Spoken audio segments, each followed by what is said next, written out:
este panel invitamos a hablar a Juan Grompone. Juan es ingeniero industrial de la Facultad de Ingeniería de la UDELAR. Sus áreas de trabajo han sido las telecomunicaciones e informática. Es miembro de la Academia Nacional de Ingeniería y de la Academia Nacional de Letras, porque además de autor de artículos, libros técnicos y de divulgación científica, como todos ustedes saben, es literato. Adelante, Juan. Bueno, uno de mis hijos dice que yo siempre hablo de lo mismo, y esta es una charla de vuelta, más de lo mismo. Más de lo mismo. Y quiero empezar por uno de los economistas más importantes, según mi criterio, del siglo XX, Kondratiev. Kondratiev, para ubicarlo un poco, es un economista soviético, formó parte del equipo de la nueva política económica de Lenin, tuvo el honor de ser encerrado en un gulag por Stalin y murió ahí, creo que hasta murió fusilado. En medio de todo eso, Kondratiev descubrió un ciclo de la economía capitalista, que es lo que hoy se conoce como el ciclo de Kondratiev, que es el ciclo que ocurre de las tecnologías disruptivas, es decir, las tecnologías que de alguna manera, al introducirse, cambian muchísimos sectores de la economía, casi todos los sectores de la economía. El ciclo de Kondratiev, según las medidas de él, y según más o menos lo que se acepta generalmente, es del orden de 50 años. Es decir, no interesa en este momento la precisión, pero digamos, cada 50 años, según la visión de Kondratiev y los datos empíricos, nace en la sociedad capitalista una tecnología disruptiva que cambia casi todos los sectores de la economía. ¿Cuál fue la última de estas irrupciones disruptivas? Creo que yo la fecho siempre en 1980, con la aparición de la computadora personal. Si la computadora personal, cuando la computadora llegó a un tamaño y a un precio que lo podía poner arriba de la mesa y que lo podía ser mía, la que yo uso para trabajar, entonces ahí ocurrió un cambio que empezó a incidir en casi todos los sectores de la economía. Precisamente, esto ocurrió en la fecha 1980, es un promedio entre la aparición de Apple II, que fue la primera computadora personal, y la PC de IBM, que fue la más difundida, ¿no? Y la más difundida el día de hoy. Bien, acá se habla de economía del conocimiento. Yo prefiero usar la palabra sociedad de la información, ¿sí? Porque creo que lo que cambió la computadora personal fue el manejo de la información, ¿sí? El manejo de la información en todos los sentidos, y eso empezó a penetrar casi todos los sectores de la economía y penetra día a día todavía. Bien,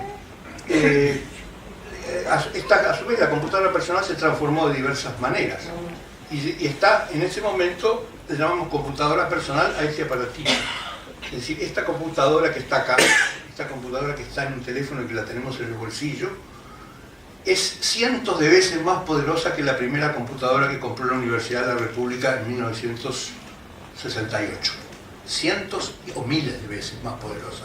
Y eso es lo que hace que el teléfono celular invada casi todos los sectores, en sectores tan inesperados, como por ejemplo decirnos en qué lugar estamos, cómo ir a un lugar, o hacer transacciones comerciales, o enterarnos de cuál es el estado del tiempo en París. Bien. Pero ¿qué pasa con el ciclo de Kondratiev entonces? Si lo fechamos en 1980 su comienzo, entonces su final, es decir, la nueva tecnología disruptiva, es 1980 más 50, es decir, aproximadamente 2030. Es decir que esta es una noticia bastante interesante. Uno podría decir, bueno, pero es impreciso cuál es la tecnología disruptiva, capaz que tendríamos que pensar que no si fue Internet, por ejemplo. Internet es una consecuencia de la computadora personal, no cabe duda, pero eso lo correría aproximadamente unos pocos años más, es decir, no lo correría demasiado. Y además, teniendo en cuenta que los 50 años tampoco son demasiado precisos y que la impresión es que el ciclo Kondratiev se va acortando, tampoco correría demasiado la fecha. Y yo creo que es una buena fecha pensar, atención, que miren que pasa algo hacia el 2030. Podemos esperar una tecnología disruptiva hacia el 2030.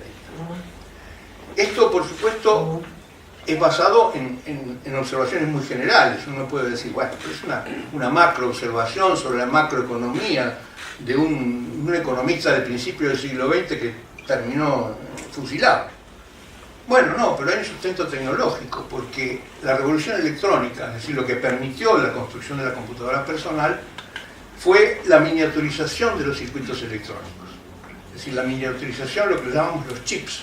Es decir, poder hacer un circuito electrónico adentro de un trozo de silicio muy pequeño y miniaturizarlo sistemáticamente.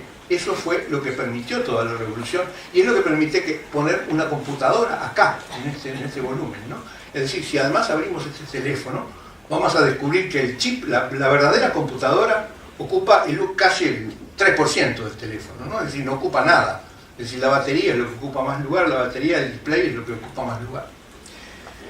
Precisamente, toda la electrónica se desarrolla alrededor de lo que se conoce como la ley de Gordon-Moore, que establecía que la densidad de los chips electrónicos se duplicaba cada aproximadamente 18 meses.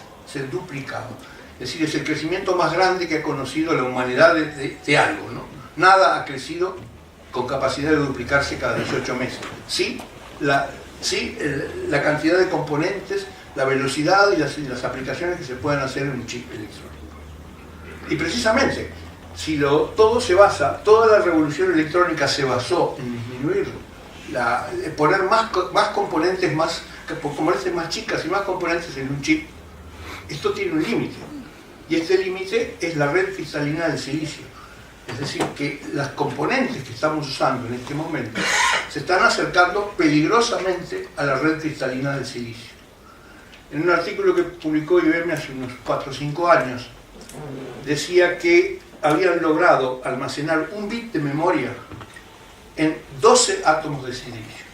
Es decir, y claramente los que tengan alguna idea de la mecánica cuántica saben que 12 átomos de silicio es una cosa ya desconsideradamente chica. Si no se podría hacer una celda de 6, por ejemplo, de 6 átomos de silicio.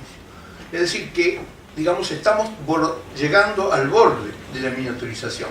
Y entonces eso es lo que predice precisamente la ley de Kondratiev, es decir, que esta tecnología disruptiva que creció, se duplicó sus capacidades cada 18 meses, se termina por ahí por el 2030. Bien, a su vez, yo le llamo sociedad de la información. También se le llama, por ejemplo, segunda revolución industrial, tercera revolución industrial, cuarta revolución industrial. En realidad lo que están haciendo con esto es contando los ciclos de Kondratiev, ¿no? Es decir, lo que están mirando es cuántos ciclos de Kondratiev tenemos desde la máquina a vapor hasta ahora, ¿no? Es decir, un grupo de 50 años. Bueno, de modo que la buena noticia es que estamos disfrutando de una tecnología disruptiva, pero la mala noticia es que esto le queda muy poco. Es decir, que preocuparnos por la economía del conocimiento es una muy buena cosa, pero estamos llegando lamentablemente tarde. Es decir, ahora voy a referir qué pasa en concreto en Uruguay. Entonces quiero entrar ahora en el segundo tema. Para mí lo que siempre le he llamado el Uruguay tecnológico. El Uruguay hasta ahora ha sido siempre un productor de materias primas y creo que vale la pena repasar esta lista. Primero fue el cuero, luego fue el tasajo, luego el extracto de carne, luego la carne enlatada, luego la lana, luego la carne enfriada, luego el arroz, luego la soja, luego la celulosa. Es decir, estos han sido todas esas distintas etapas de los productos exportables del Uruguay.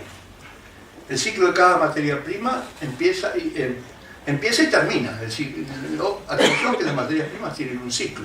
Es decir, las materias primas no son para siempre. El peor error que podemos pensar es siempre pasará tal cosa. No es así. Y el ciclo de cada materia prima termina muy rápido. Por ejemplo, hay ciclos que han terminado como, por ejemplo, el extracto de carne, la carne enlatada, la lana que ha sido desplazada completamente por los textiles sintéticos. Y hay otras que ni siquiera llegan a nacer, como le pasó al mineral de hierro.